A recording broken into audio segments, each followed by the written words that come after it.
Habana, en Cuba. Desde hace muchos años ella se ha convertido realmente en el centro de una serie de procesos de gestión que se ocupan de la investigación, del archivo, del conocimiento, de la reflexión que hay sobre el nuevo cine latinoamericano. Y ese esfuerzo tiene su concreción institucional en la Fundación del Nuevo Cine Latinoamericano, en la Escuela de San Antonio de los Baños, la Escuela Internacional de Cine y Televisión de San Antonio de los Baños. Marta Díaz también es cubana, es ahora profesora de la Escuela de Cine de la Universidad de las Artes, fue durante muchos años la decana de la Facultad de, si me equivoco, la Facultad de Artes de los Medios de Comunicación Audiovisual, del LISA, de la Universidad de las Artes de La Habana, y también se ocupó durante más de 15 años, me parece, de la comunicación y la prensa del Festival del Nuevo Cine Latinoamericano de La Habana, así como de la coordinación del portal del Nuevo Cine Latinoamericano, que es un instrumento en línea que es muy interesante, que yo siempre insisto a mis estudiantes a que lo consulten, lo visiten. Lo usamos de manera insuficiente porque ahí hay muchísima información compilada, sistematizada, fichas técnicas, entrevistas, ensayos, muchísima información de contexto sobre los procesos creativos y los procesos de producción en el cine latinoamericano. Entonces, con ambas invitadas hemos querido abordar el tema de justamente el nuevo cine latinoamericano, poniéndole un verbo que es repensando el nuevo cine latinoamericano. Quería empezar, les comentaba a ellas antes de empezar, quería empezar como una pregunta en forma un poco de provocación. Hace unos días, hace unas semanas estaba yo dando una clase aquí en la ESPOL y en un momento dado hablamos del nuevo cine latinoamericano y yo notaba que los muchachos no sabían muy bien a qué me estaba refiriendo americano. Y me parece una bonita manera de empezar esto un poco provocando, en el sentido de que efectivamente para las nuevas generaciones, cuando estamos hablando de un cine que arranca pocos años después de la Revolución Cubana, en los años 60, empieza a generarse una ola de creación nueva, de películas muy involucradas con la realidad política, con los movimientos sociales, con los procesos de transformación de las sociedades de esa época. Luego vienen las dictaduras.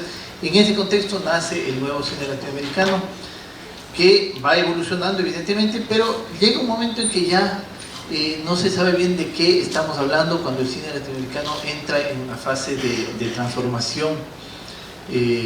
Después de los años 80 ya las dictaduras empiezan a caer, empiezan a restablecerse democracias. Eso coincide con un gran cambio a nivel, digamos, económico, de la manera como circulan nuestros contenidos audiovisuales, de la manera en que nuestro cine se muestra y llega a los espectadores, o los espectadores llegan a él. Y en algún momento en ese tránsito se define una nueva cosa que no se sabe bien cómo llamarle. Algunos lo llaman el novísimo cine latinoamericano o el cine latinoamericano de entre siglos, y que tiene en realidad poco que ver con el nuevo cine latinoamericano como se conoce a esa generación de los años 60, 70, 80. Entonces quería preguntarle primero a Alquimia cómo ve, así en retrospectiva y un poco en panorama, este tránsito del nuevo cine latinoamericano, de los grandes cineastas involucrados en estas gestas políticas, en estos procesos socioculturales, políticos, de transformación en América Latina, a un cine que es muchísimo más quizás intimista. Hay un importante crítico, ensayista ecuatoriano, investigador, Galo Alfredo Torres, de Cuenca, que lo califica como el realismo mínimo, como el realismo cotidiano, los héroes mínimos, dice, los héroes mínimos del realismo cotidiano ya no son los metarrelatos de las grandes gestas colectivas, de las historias representativas de una clase, de un sector, de un momento en la historia, sino que son historias mucho más individualizadas, pequeñas, cercanas a veces al propio realizador, y que obviamente circulan de manera muy distinta a cómo circulaba el cine en la época de 35 milímetros, ahora que se ha digitalizado toda la cadena. Entonces es todo un cambio de contexto, y nos parece muy interesante tener aquí a Alquimia, que ha sido un poco un testigo de todo este tránsito entre la una época y la otra época, y cómo se percibe esto desde este trabajo de gestión que ella ha hecho, desde este trabajo de investigación muy importante sobre esa generación de cineastas en América Latina. Gracias, Juan Martín. Realmente este es un tema que merece varias horas y vamos a tratar de resumirlo un poco. La Fundación del Nuevo Cine Latinoamericano, que es la institución que represento y en la que vengo trabajando hace ya más de 3 décadas, se crea en el año 85 y tiene Nuevo Cine Latinoamericano como nombre. Y justamente los que la crean vienen de eso que puede llamarse, entre comillas, por supuesto, viejo cine latinoamericano, pero que en realidad fueron pensadores siempre con una visión de ese nuevo cine. Y es resultado además de un movimiento que se le llamó Nuevo Cine Latinoamericano, y es un movimiento renovador, que se afianza en las raíces, en los imaginarios de nuestras culturas, un movimiento muy particular y muy inédito. Estudiamos la historia del cine, digamos, internacional, porque es toda una coincidencia de temática, de pensamiento de nuestros países, no es de un solo país, no es la nueva ola francesa, sino se da en general en todos los países de nuestro continente. Y realmente ese movimiento y ese nuevo cine deja un legado desde mediados de los años 50, que es donde se marca como época de surgimiento, con ejemplos muy destacados que vienen de Brasil, con Nelson Pereira dos Santos, que vienen de Cuba, con Julio García Espinosa, Alfredo Guevara, Tomás Gutiérrez Galea, que vienen de Argentina con Fernando Birri, que además creó una escuela de cine documental también con esa mirada renovadora, innovadora y diferente a finales de los años 50. Y esta herencia la toma la Fundación. Los miembros fundadores, digamos, muchos de ellos vienen de ese movimiento y vienen de las diferentes áreas del cine. Ahí está Fernando Birri, está Nelson Pereira dos Santos, está Jorge Sanginés, Alfredo Guevara, Julio, como mencionaba ahorita, y así sucesivamente. Es un grupo que representa esta tendencia de ese nuevo cine. Está marcado además por la experimentación. Y si vamos a Glauber, que conocemos sus películas, las que más se estudian, pero hay un Glauber detrás que debe estudiarse también, y es ese Glauber también experimentador, que pudiéramos decir, comenzó como un cine experimental, Glauber Rocha, el reconocido padre, uno de los padres también, que digamos, de este nuevo cine latinoamericano, como lo fue Fernando y como lo fue otros cineastas. Y bueno, así surge la Fundación a mediados de los 80, con García Márquez al frente, como presidente, como fundador. Y es una fundación además donde hay esa confluencia de estos fundadores del movimiento del nuevo cine latinoamericano, que no eran todo, pero sí una representación realmente considerable de ellos por su importancia, por la trascendencia, el recorrido que ya traía en nuestro cine, y además se unen a esta fundación dos figuras también representativas del pensamiento y de la importancia estratégica que se da al cine y al audiovisual, porque desde el primer momento, a pesar de que se llama cine, a pesar no, incluso como se llama cine, pero sin embargo ya venía una mirada hacia la televisión, hacia la función de la televisión, o sea, hacia el audiovisual. Ya hoy no podemos hablar de cine puro, tenemos que hablar realmente del audiovisual en diferentes soportes, diferentes maneras de hacerlo, de crearlo y además de poderlo disfrutar, de poderlo ver. Y creo que a lo largo de esos años, incluso estos mismos fundadores, en el año 93 hicimos un seminario en Madrid. Estaba Fernando, estaba Pino Solana, estaba García Espinosa y un grupo realmente de pensadores y de hacedores de cine en el mejor sentido de la palabra.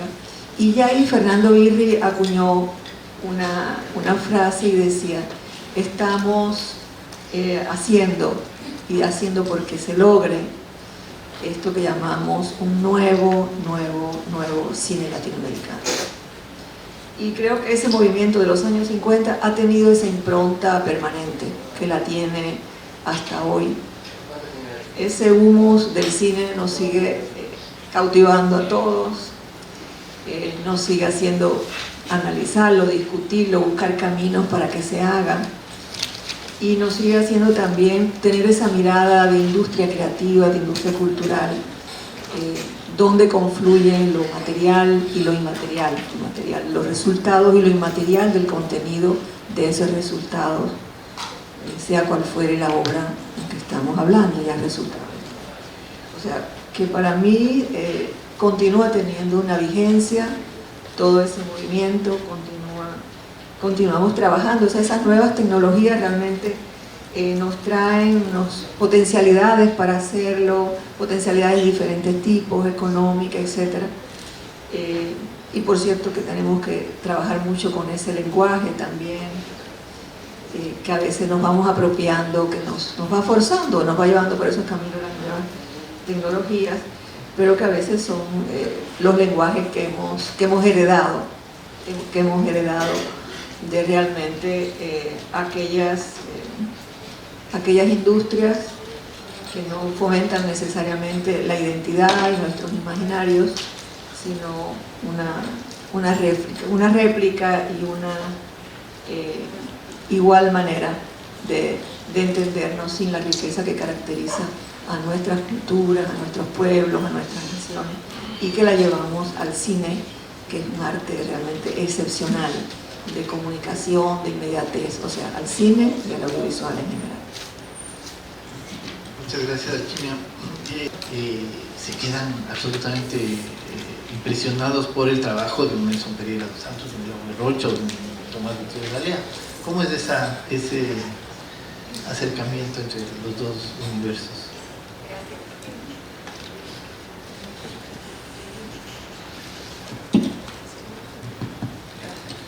Gracias, Juan Martín. Bueno, sí, para mí todos los días es un motivo de satisfacción, más allá de que haya algún chico que no le interese, y lo que es normal y bueno también, ¿no? Pero en general es muy positiva la manera en que se ve este gran desconocido. Muchas veces también yo creo que innecesariamente sobredimensionado, porque le sobran méritos, y yo creo que eso ha hecho mucho daño también. Cuando tú hablabas del nuevo cine en Alquimia, yo recordaba que el propio Subiela una vez en un festival de La Habana causó bastante revuelo cuando dijo el viejo cine latinoamericano, ya eso de nuevo no tiene nada, ¿no? Sin embargo, yo también pienso que hay que ubicarlo y preguntarse muchas veces a qué se refiere este término de nuevo y quién lo empezó a usar. Fueron los propios cineastas. Nosotros somos el nuevo cine latinoamericano, pero la mayor parte de las veces no fue así. había, como muchos de ellos dicen en sus escritos, había mucha conciencia de querer hacer algo diferente, pero no ser lo nuevo, utilizando justamente ese término, que ya sabemos después. Bueno, esto mismo, hay un libro de un cineasta argentino muy querido que decía el nuevo cine argentino, hablando del cine argentino de los 90 hacia acá. Entonces, pero sí creo que hay cosas importantes a recuperar para entender este fenómeno. Primero, que no fueron los únicos, no fue un movimiento único en el cine en este continente, y que ese término, de nuevo, visto desde la crítica, desde la investigación, se le estaba aplicando también a cinematografías asiáticas, europeas, norteamericanas, y dentro de ese grupo también a lo nuevo que se estaba haciendo en América Latina. Pero no fue algo descontextualizado de la época, y entonces yo creo que eso también empieza a abrir luces en bueno, era el resultado también de un momento histórico que se estaba viviendo de cara a toda la producción, a la creación artística, independientemente del lugar geográfico en que lo estuviéramos ubicando. Hay algo con lo que a mí me gusta mucho siempre destacar con los estudiantes, y es que la posibilidad de hacer algo diferente partía de que muchos de estos cineastas tenían una formación y un conocimiento de lo que se había hecho en sus países y en otros. Tenían un conocimiento. Los cineclubes fueron fenómenos muy importantes en la década de los 40 y sobre todo en los 50, y muchos de ellos procedían de cineclubes que les permitía conocer. Estoy pensando en los fundadores del cine cubano post-revolución, pero también de dónde sale Glauber Rocha. Escribían críticas para los periódicos, ninguno tenía formación de escuelas de cine, además en primer lugar porque no existían prácticamente escuelas de cine en América Latina, pero los cineclubes habían jugado su función, y entonces también ese conocimiento del cine que les antecedía o del cine que se hacía en la época les permitía con mucha claridad buscar o saber lo que no querían hacer, lo que querían hacer diferente, o cómo querían, yo creo que lo fueron descubriendo en el camino. Y ahí está San Ginés con sus victorias de las primeras películas, lo primero que quisieron hacer, y después cómo fueron corrigiendo la manera de trabajar. Entonces, nuevo en ese sentido, y ese término yo creo que después hay que irlo relativizando en la medida que fueron cambiando o fue variando la época, y fueron variando también otros elementos, que no es solo lo que se produce, sino el contexto en que se produce desde el punto de vista económico, político, social, pero también los públicos, que es un tema que yo siento que muchas veces queda relegado y se circunscriben todos los debates, todos los análisis a lo que se produce, pero esa fue una época también de formación de público. En el caso particular de Cuba, se trabajó casi a la par, por esas líneas de crear, pero también formar un público para esa creación, y eso en muchos de nuestros países vemos que va quedando preterido, a veces nada, no se toma en cuenta para nada. Entonces sí, nuevo en ese sentido, y que se ha ido renovando con la mirada de las generaciones, o sea, que es factor generacional. Hasta cuando uno analiza el tema del cine de la memoria, que el otro día conversábamos en una charla en la biblioteca, las generaciones posteriores a los que vivieron las dictaduras siguen haciendo un cine de búsqueda, de recuperación, de reconstrucción de la memoria, pero desde esa mirada generacional. No fueron ellos los que lo vivieron, fueron sus padres, sus abuelos, y hay, en ese sentido sigue siendo nuevo.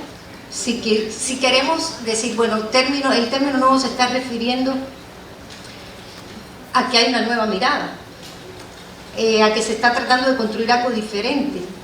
Bueno, sigue siendo nuevo, pero también sigue habiendo muchas continuidades. ¿Hay rupturas estéticas? Las hay.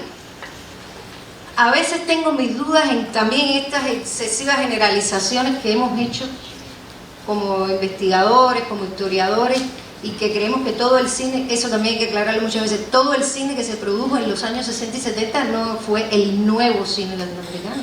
También se hizo mucho cine comercial, mucho cine de ficheras en México. Hoy mismo le estaba hablando a los estudiantes sobre ese cine. Muchas con los chanchadas en Brasil paralelo al cine de Glauber Rocha, pero esa necesidad de utilizar el cine desde su función social, y lo digo utilizar con toda intención, se ha mantenido bastante. Entonces sí, yo creo que sí, sigue siendo nuevo desde las nuevas generaciones también, desde la nueva época que se está viviendo. Perfecto, gracias Marta. El caso El caso ecuatoriano es un poquito, quisiera rápidamente decir algo. El caso ecuatoriano es un poco especial porque en este país, en las décadas donde se hizo el nuevo cine latinoamericano en otros países, aquí había una actividad, no había poca actividad, pero había una actividad más underground, más por debajo, otros tipos de producción, otros formatos, otras dinámicas, otro tipo de circulación. Y quería un poco hablar de eso también, porque cuando hablamos del nuevo cine latinoamericano generalmente, y cuando hablamos del cine latinoamericano en general, nos estamos refiriendo prejuiciosamente a lo que está en las salas, a lo que está en la cartelera comercial, que es una parte del cine, evidentemente, pero hay muchas otras formas de hacer cine, menos visibles, menos comerciales, menos masivas, menos, como quieran llamar, industriales. Y la Fundación ha tenido un trabajo muy importante en investigación de este otro tipo de cines, entre otras con una amplísima investigación sobre el cine comunitario en América Latina, que es el Pocho Álvarez, que fue el autor del capítulo ecuatoriano de esa publicación. Entonces yo quería también que hablemos un poco de ese otro cine, que es un cine menos conocido, menos visible, pero que tiene o trae al cine más comercial, trae, como en todos los cines del mundo ha sido, la experimentación, la libertad, la búsqueda que hay en ese tipo de ámbitos de la producción comunitaria, popular, como quieran llamarla. Esas búsquedas, esas experimentaciones llegan a la práctica de los cineastas que luego estrenan películas de manera más visible y comercial. Quería preguntarte eso, ¿es algo común en todo el continente? ¿Sucede esto debajo de la punta del iceberg? Hay todo un continente del cine que se hace dentro de los países, en comunidades, que circula más localmente, que no llega a las carteleras comerciales. ¿Y qué importancia le ves tú a ese tipo de producción? Junto con los grandes maestros conocidos por todos, pero hay este otro tipo de dinámicas, ¿no?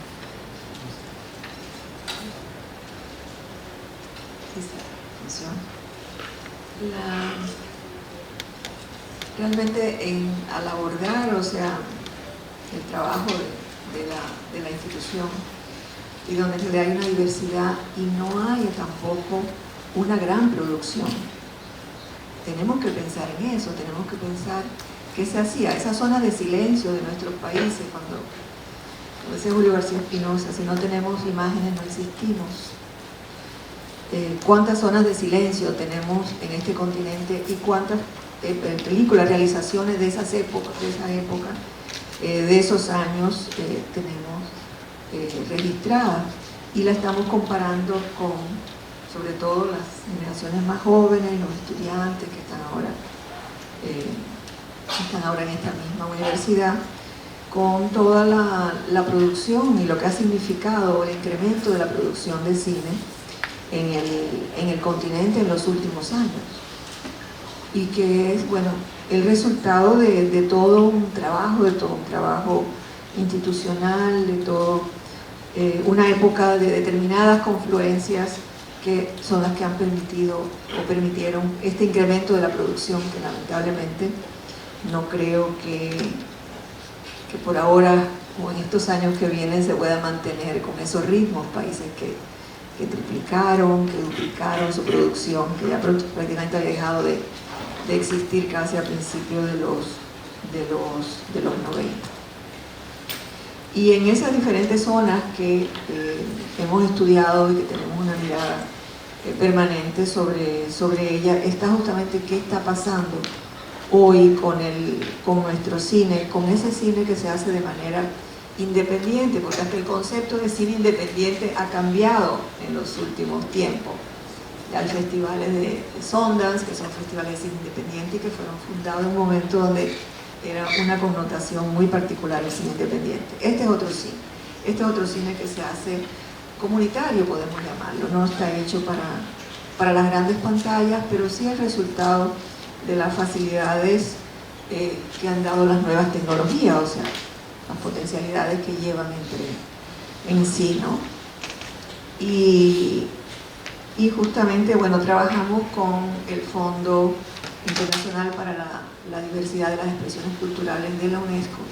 Tuvimos un apoyo para tener una mirada más cierta, inédita además por la extensión, por lo que abarcó, de qué estaba pasando en estos grupos de creación comunitaria dispersos en una parte del continente. No todo lo pudimos estudiar, pero sí pudimos estudiar 55 experiencias en 14 países de América Latina y del Caribe. O sea, es un grupo de producción que no producen para grandes pantallas ni tienen acceso, y donde lamentablemente las televisoras públicas, esas bondades que ha traído la televisión digital y la televisión digital terrena, etcétera, debían de aprovechar, porque son materiales ideales, o sea, son obras ideales para colocar justamente y darle una visibilidad a través de la televisión y de la televisión pública, fundamentalmente.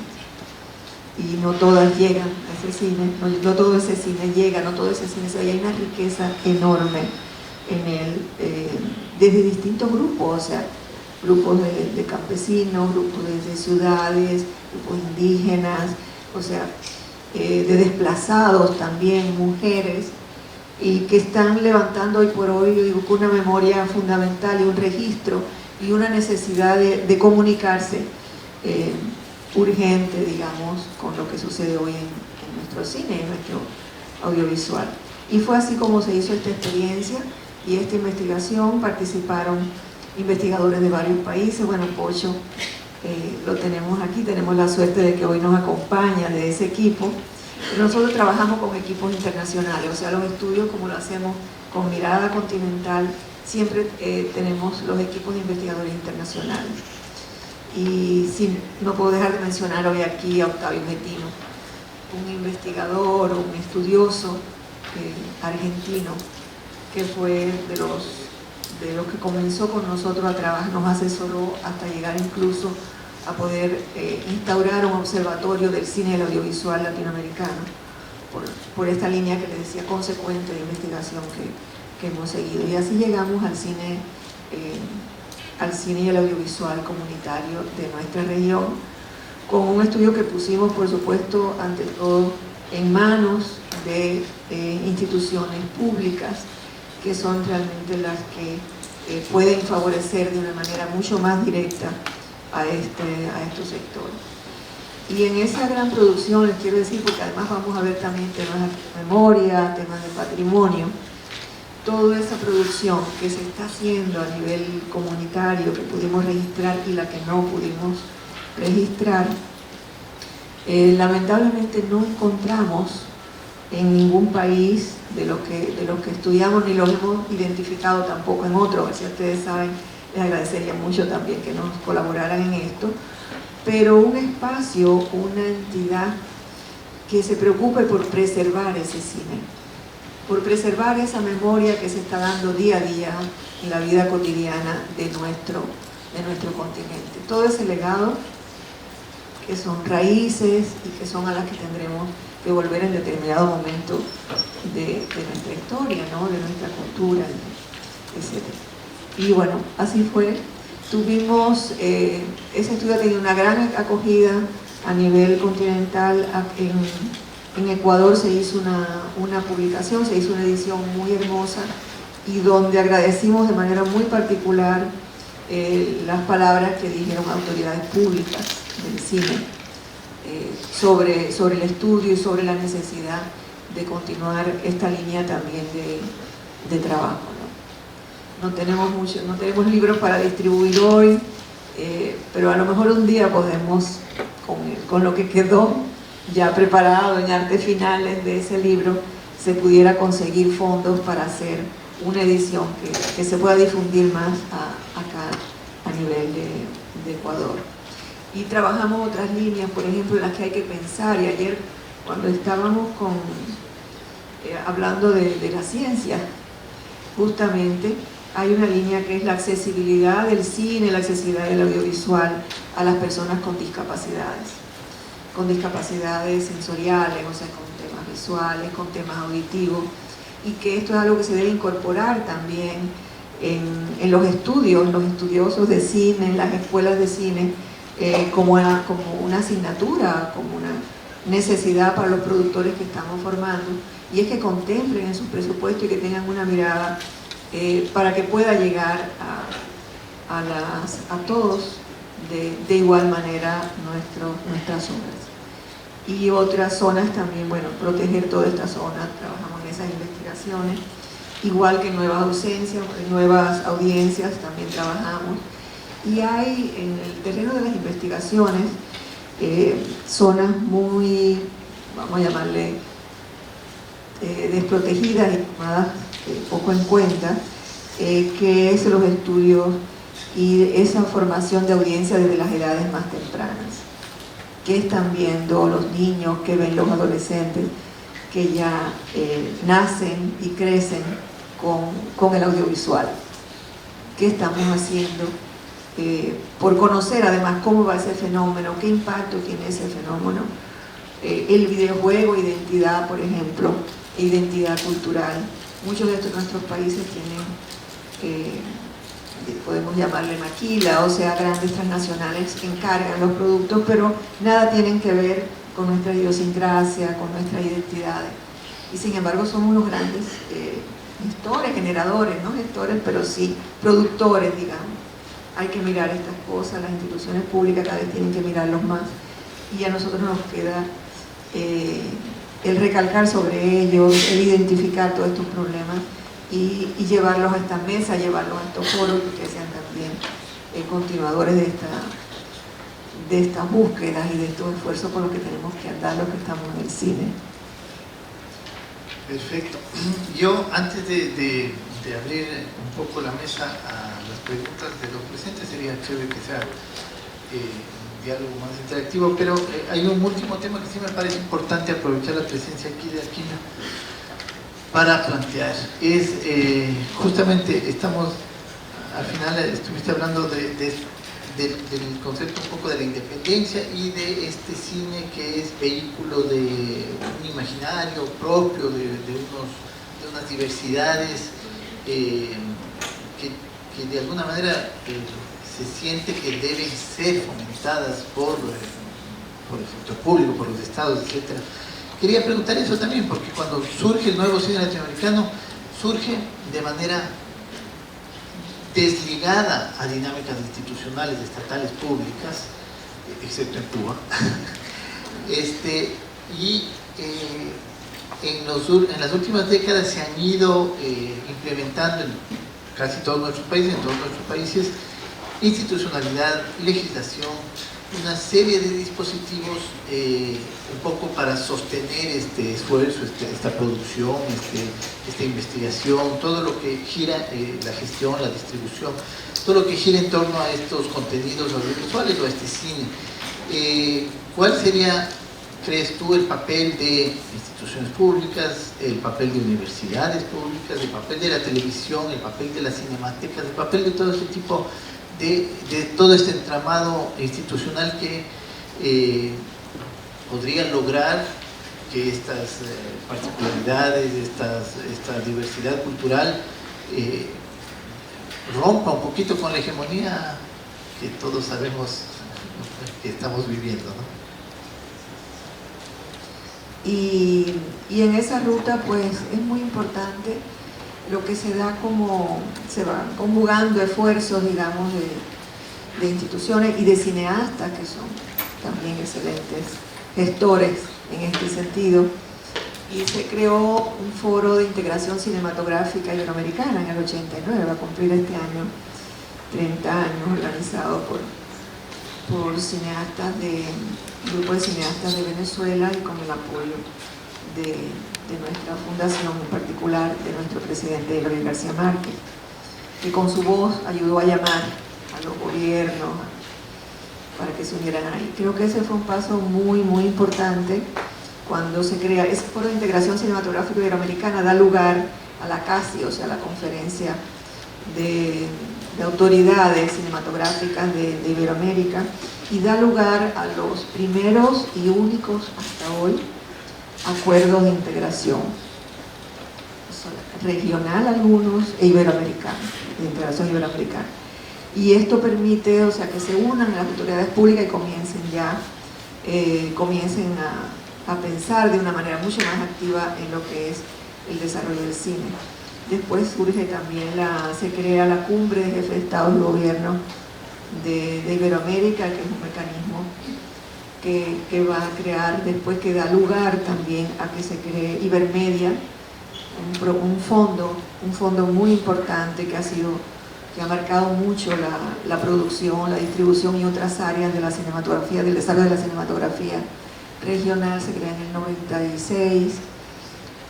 Vienen también en América Latina, se dan cambios sociales, políticos en algunos países que favorecen la cultura, que favorecen al cine, y seguimos aplicando, digamos, y utilizando otros mecanismos de integración, como fue el DocTV Latinoamérica, que fue un espacio de producción, de fomento a la producción y teledifusión del documental latinoamericano, y además el primer fondo auténticamente latinoamericano para el cine, y con ese paso que era para que se viera por televisión, y con un modelo realmente excepcional de visualización, de conocimiento y de producción.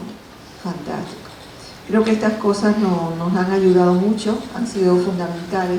Esos pasos de institucionalización, esas coincidencias también, coincidencias sociopolíticas que se dan en nuestra región, de apoyo, de mirada a la cultura y de mirada también a la cultura desde el punto de vista no de autosostenimiento total, digamos, pero sí de la fortaleza de una industria como es la industria audiovisual, que ocupa primerísimos lugares en Estados Unidos, por ejemplo, está por ahí cerca, incluso de la industria armamentista, la industria audiovisual, y se defiende como un capital a lo que sea esa industria. Y creo que esos pasos han sido muy importantes, y por ellos tenemos que trabajar, y estamos en un momento complejo, como todos sabemos, y que siempre los momentos complejos económicos en la cultura están muy amenazadas, y más artes como la nuestra, que llevan un presupuesto considerable desde el punto de vista no de la riqueza cultural que generan, sino del punto de vista material para hacerlo. Pues nos queda un momento de creatividad, de pensamiento, de qué hemos hecho y de cómo estamos haciendo y qué podemos hacer también en esta circunstancia. Creo que es un momento de reflexión y de acciones coordinadas entre nosotros, de muchas sinergias. Sin sinergias, sin estar trabajando en la diversidad, sin el sentido de complementariedad de lo que se va dando, pues eso es lo que nos va a permitir salir de momentos complejos, de lo que ya ha salido en otros momentos nuestro cine y nuestra región también. Perfecto. Bueno, quisiera abrir un poco para que puedan hacer preguntas o observaciones. Justamente al final de la mesa previa se tocó un poco el tema de las industrias culturales y creativas, de la industria audiovisual en particular. Aquí en Ecuador ha habido mucho debate en el sentido de si existe o no existe algo que se pueda calificar de industria cinematográfica. Existe evidentemente algunos ámbitos de la producción que son más industrializados, más cercanos a la televisión. En el cine está un poco en disputa ese terreno, y el papel de las instituciones públicas, el papel de las políticas culturales justamente se reflexiona en torno a eso, ¿no? O sea, ¿para qué deben servir los recursos públicos que se destinan a esto? Deben servir para esa punta del iceberg que decíamos hace un ratito, la producción más comercial, que circula más masivamente, o esa producción debería encontrar unas formas de autosustentabilidad, no requiere tanto el fomento del Estado, y más bien es este cine más minoritario, más comunitario, más experimental, más subterráneo, el que, siendo vehículo de esta diversidad cultural, de este imaginario más propio, debería recibir más apoyo, más fondos, más recursos, más dispositivos de fomento. Esta es una discusión que está absolutamente actual en el Ecuador. Hace muy poco tiempo tuvimos un amplio debate, dilatado debate sobre reformas a la ley de comunicación, por ejemplo, aquí, en donde se planteó el tema, el tipo de relación que debe existir entre los medios de comunicación y la producción cinematográfica. Todo eso está en el tapete, ¿no? Bueno, quisiera... La educación pública y de calidad en artes es un derecho.